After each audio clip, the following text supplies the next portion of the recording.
پھر پردے نہیں باری آئی، حیا نہیں باری. حضور کریم صلی اللہ علیہ وسلم کی محفل لگی تو حضور کریم صلی اللہ علیہ وسلم سوال کیتا صحابہ کی، فرمایا صحابہ دسو عورت واسطے بہتر کیا ہے؟ عورت واسطے بہتر چیز کیا ہے؟ سارے صحابہ خاموش ہو. حضرت علی رضی اللہ تعالیٰ عنہ بھی خاموش ہو گئے. گھر آئے آگے پوچھا کہ آج تساں نے والد محترم ایک سوال کیتا کہ عورت واسطے بہتر کیا ہے؟ تو آپ نے فرمایا کہ تساں جواب دے چھوڑو انوا عورت واسطے بہتر ہے یا نہ غیر بندہ اس کی تکیا نہ وہ غیر بھی تکیا.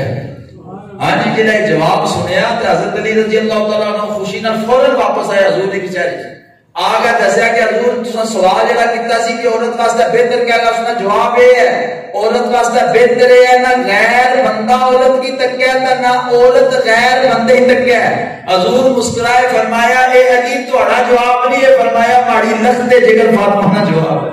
فرمایا بھی پتہ سی کہ یہ جواب ماڑی بیٹی دے سکتی ہے، اس کے علاوہ کوئی اور بندہ جواب نہیں دے سکتا.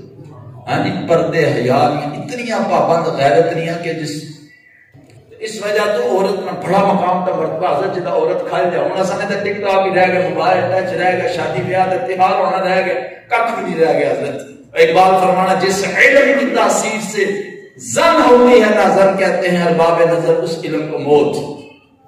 اقبال آنا جڑا علم عورت کی عورت نہ رہن دے وہ فرمایا علم نہیں، اقبال آنا وہ موت ہے.